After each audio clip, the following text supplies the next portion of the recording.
Nah, ikhlas itu karakternya adalah tersembunyi. Hanya yang ngalami dan Allah yang tahu dia ikhlas atau tidak. Maka kita tidak bisa memberi label orang, nuduh orang dia tidak ikhlas atau wah dia sudah ikhlas. Jadi ini salah satu cirinya ikhlas. Jadi ikhlas itu dimensi paling rahasia. Kata Syekh Junaid Al-Baghdadi, ikhlas adalah rahasia antara Allah dan hambanya.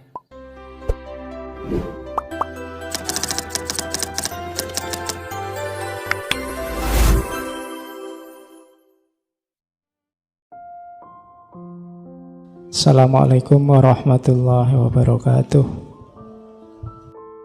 Oke ya, sekarang masuk ke teorinya.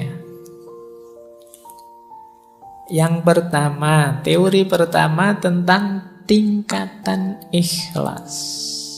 Ini saya ambil dari syarahnya kitab Hikam.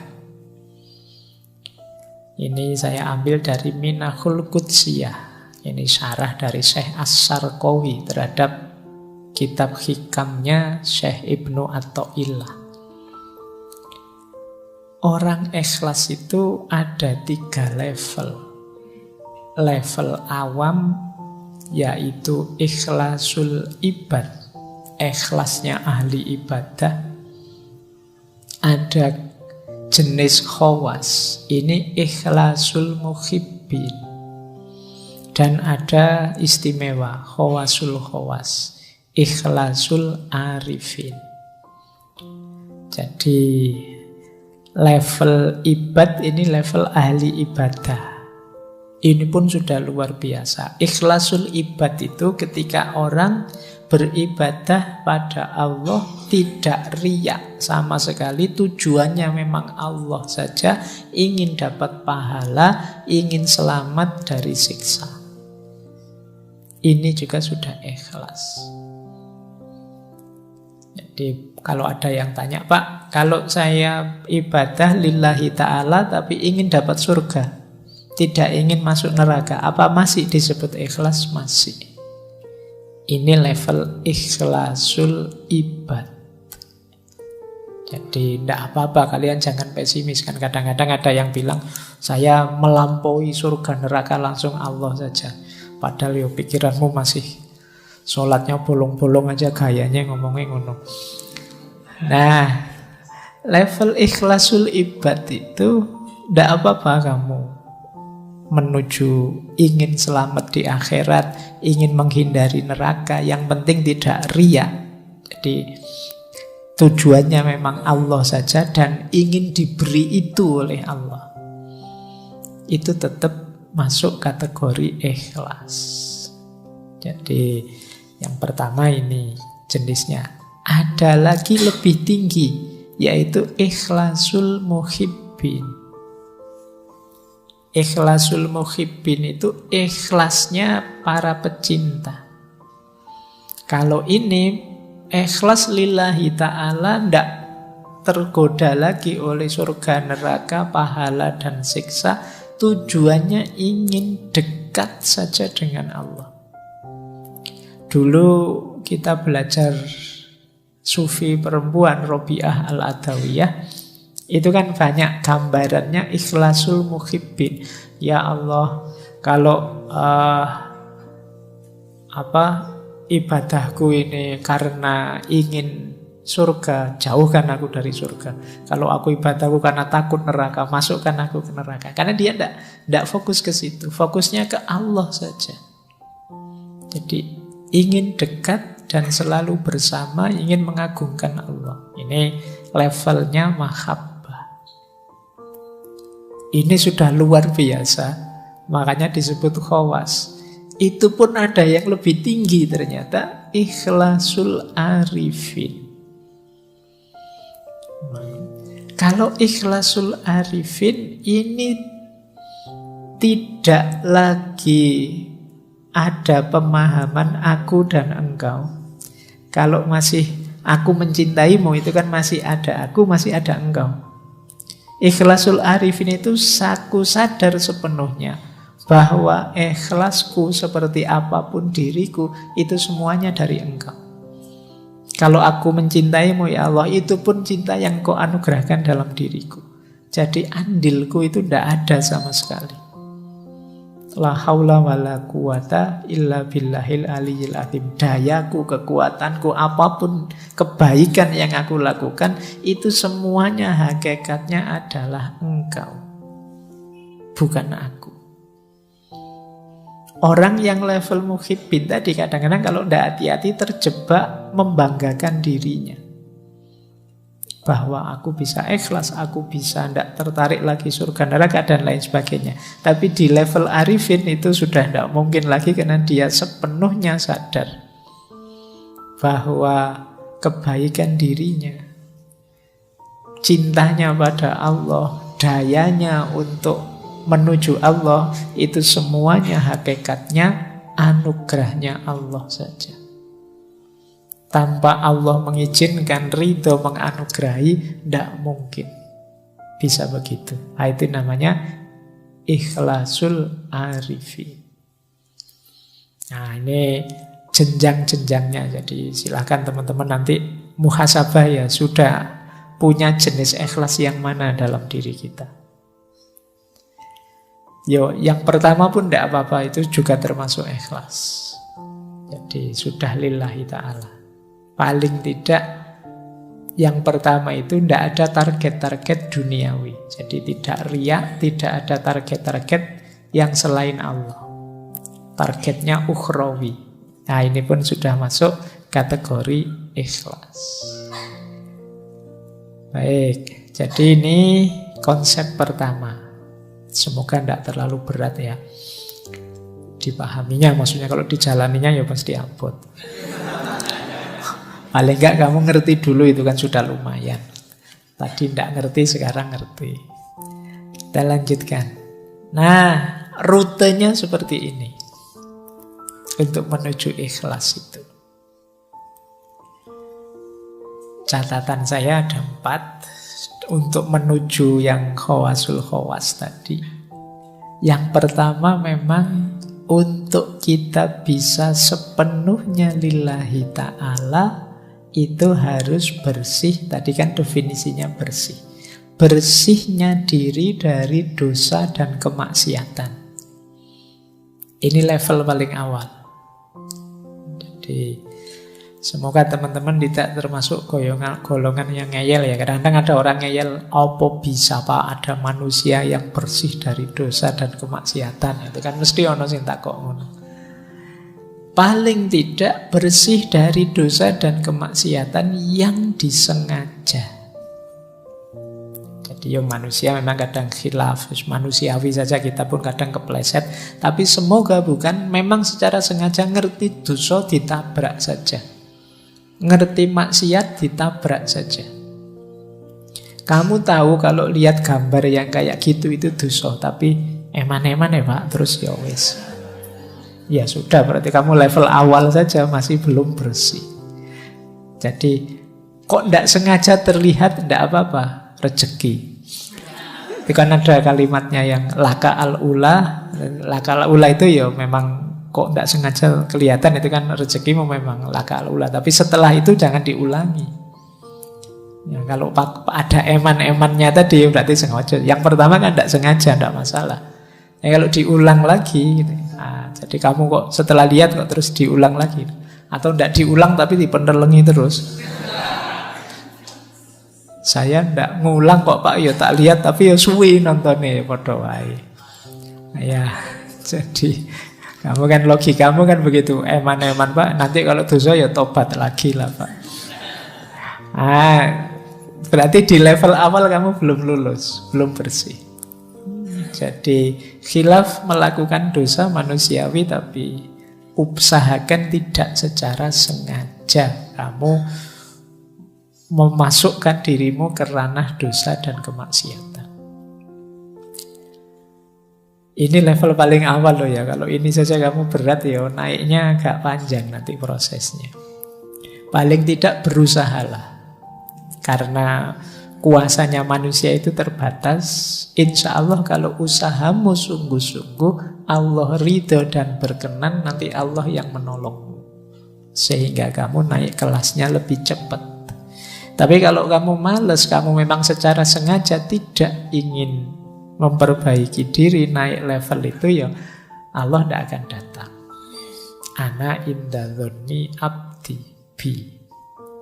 Jadi yuk dinawaitui saja dan diikhtiari semampunya. Insya Allah kalau memang sungguh-sungguh Allah ridho, Allah akan hadir membantu kita, menaikkan makom kita, memberi akhwal yang cocok untuk kita.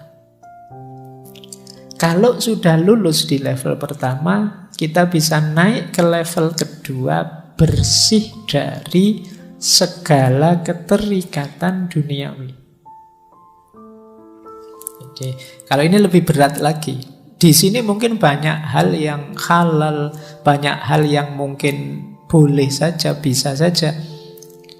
Tapi jangan sampai kita terikat. Terikat itu tergantung dengan itu. Pak, segalanya kan perlu uang, Pak. Ini namanya terikat sudah. Saya ada uang, alhamdulillah. Tidak ada uang, ya tidak apa-apa. Nyari jalan yang lain. Emangnya kalau tidak ada uang saya tidak bisa makan? Teman banyak kok. Misalnya, ini namanya kan tidak tergantung uang. Tapi sama teman juga jangan tergantung. Jadi kalau tergantung ya sama, dari satu keterikatan yang lain. Jadi ayo kita lepaskan diri dari tidak tergantung. Itu bukan berarti dibuang loh ya. Tidak tergantung itu tidak mempengaruhi kondisi kita, keimanan kita, keistiqomahan kita dalam kebaikan. Ini namanya tidak tergantung. Makanya ada ayat yang bilang bahkan amwalukum wa auladukum fitnah. Hartamu, anak-anakmu bisa jadi fitnah. Kalau itu membuatmu melekat, tergantung, sehingga engkau berjarak dari Allah, sehingga engkau terhijab dari Allah. Ketergantungan kita satu-satunya yang sah hanya Allah saja. Allahus Somad. Jadi Pak, pokoknya apapun yang terjadi, saya harus lulus semester ini misalnya. Itu nanti hati-hati bisa jadi ketergantungan.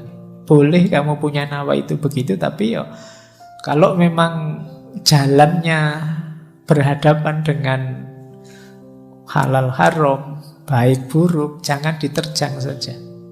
Kalau kamu terjang saja ketergantunganmu, itu namanya sudah tergantung. Orang tergantung itu kan apapun yang terjadi saya harus di situ, saya harus itu. Tidak peduli halal, tidak peduli haram, tabrak saja. Yang penting calonku jadi.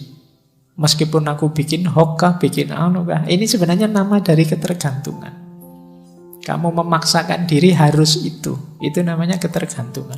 Pokoknya harus orang ini yang jadi presiden, atau harus calon ini. Ini sama, cara berpikir melekat, ketergantungan. Tapi kan orangnya memang baik, iya tidak masalah. Kamu mendukung dia atau membela dia, tidak apa-apa. Tapi jangan sampai ke level ketergantungan. Harus dia, apalagi sampai kamu halalkan segala cara. Ini level 2. Level 3, ini agak berat lagi. Bersihnya diri dari ego kita sendiri. Jadi dari aku tadi. Aku yang pinter, aku yang ngerti, aku yang hebat, aku yang bisa ini, aku yang bisa itu. Keinginanku ini, keinginanku itu, cita-citaku ini, cita-citaku itu. Ini aku, ini agak berat perangnya. Makanya levelnya atas itu, level 3. Perang paling berat itu perang melawan diri kita sendiri. Melepaskan diri dari ketergantungan di luar diri lebih mudah daripada ketergantungan pada ego kita sendiri. Ini juga harus ditaklukkan. Kalau yang nomor 3 sudah takluk, insya Allah kita cepat segera masuk ke yang nomor 4. Allah saja satu-satunya yang jadi fokus perhatian kita.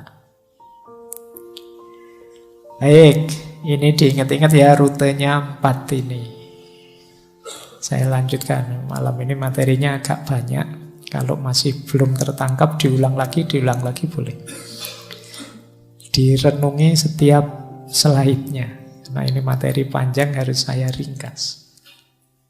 Nah, ikhlas itu karakternya adalah tersembunyi. Hanya yang ngalami dan Allah yang tahu dia ikhlas atau tidak. Maka kita tidak bisa memberi label orang, nuduh orang dia tidak ikhlas atau wah dia sudah ikhlas. Jadi ini salah satu cirinya ikhlas. Jadi ikhlas itu dimensi paling rahasia. Kata Syekh Junaid Al-Baghdadi, ikhlas adalah rahasia antara Allah dan hambanya. Tidak ada malaikat yang tahu dan bisa mencatatnya. Tidak ada setan yang tahu dan bisa merusaknya. Tidak ada hawa nafsu yang tahu lalu memalingkannya, membengkokkannya. Malaikat mencatat amal yang kelihatan dicatat. Tapi niat, motif dalam hati kita ikhlas atau tidak, hanya Allah yang tahu. Nah ini kata Syekh Junaid Al-Baghdadi. Jadi dia memang sangat rahasia. Orang itu bisa kelihatan sangat ikhlas padahal tidak. Misalnya, wah Pak Faiz itu ikhlas sekali ya ngaji tiap malam Kemis, tidak pingin apa-apa. Itu kan kamu melihatnya begitu, tidak pingin terkenal, tidak pingin kata siapa. Ya kan? Kamu kan tidak bisa menilai hanya wah, dari kelihatan luarnya. Kalau urusan ikhlas, jadi hanya kalau tentang saya ya hanya saya dan Allah yang tahu.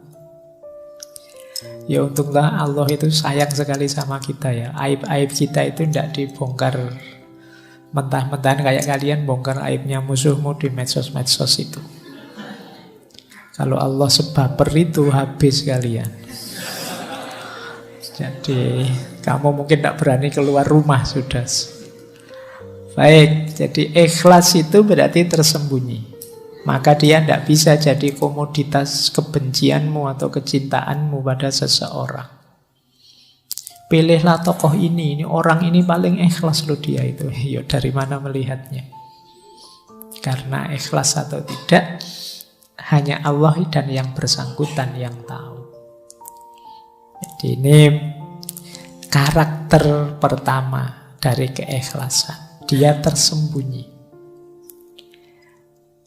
Kedua, nah ikhlas itu kalau ini saya ambil dari Syekh Imam Haris Al-Muhasibi. Diingat-ingat ikhlas itu tidak untuk yang mubah, yang makruh atau yang haram. Pak saya itu bohong tapi saya ikhlas kok Pak. Nah iso. Haram ya tidak ada hubungannya sama ikhlas. Saya tahu yang saya lakukan ini tidak boleh Pak, tapi saya dengan tulus melakukannya. Ikhlas Pak, enggak. Jadi kata Imam Haris Al-Muhasibi, perbuatan mubah yang tidak diniati mendekatkan diri pada Allah. Ini maksudnya misalnya minum, makan, itu kan mubah. Tidak ada hubung Pak, saya makannya ikhlas sekali loh Pak. Kecuali kamu ada niat yang kamu hubungkan dengan Allah. Pak, saya makan ini Pak, biar kuat ibadah Pak. Nah, maka nawa itu saya makan biar kuat ibadah lillahi ta'ala. Kalau ini bisa. Tapi kalau tidak kamu niati untuk mendekatkan diri pada Allah, ya tidak ada hubungannya dengan ikhlas tidak ikhlas. Perbuatan makruh dan haram tidak mungkin dilakukan dengan ikhlas. Misalnya kata Syekh Haris, membangun rumah untuk kenyamanan diri, memandang sesuatu yang haram dengan dalih ciptaannya Allah. Kadang-kadang yang kamu lihat-lihat di HP tadi kan lo yang tak contohkan tadi. Wah, ini kan ciptaannya Allah Pak, indah sekali Pak, luar biasa indah. Saya melihatnya mengagumi kebesaran Allah Pak, itu enggak. Kata Imam Haris enggak. dimarahi kalian kalau pakai argumen itu oleh Imam Haris Al-Muhasibi. Jangan sebut-sebut ikhlas dalam perbuatan itu. Karena sedikit pun tidak mendekatkan dirimu kepada Allah. Jadi ini catatan. Jadi yang tadi ikhlas itu pasti tersembunyi, kemudian ikhlas itu tidak dalam yang mubah, yang memang dalam status kemubahannya, yang makruh dan juga yang haram. Jadi tidak boleh perbuatan haram kamu cari argumen dengan sudut pandang yang berbeda biar dia jadi halal atau ikhlas lillahi ta'ala. Pak, saya nyogok ini biar orang jahat-jahat yang mau nyogok itu tidak jadi masuk, biar saya saja yang masuk, saya kan orang baik misalnya. Nah ini tidak haram, itu ya tidak bisa kita ambil perspektif apapun karena zat perbuatannya sudah haram. Kalau yang mubah tadi bisa, mubah itu diniati untuk kebaikan lillahi ta'ala masih bisa, tapi kalau yang haram tidak bisa. Baik, jadi ini karakter kedua. Jadi ikhlas itu tidak untuk yang makruh, yang haram dan mubah yang tidak diniati untuk mendekatkan diri pada Allah.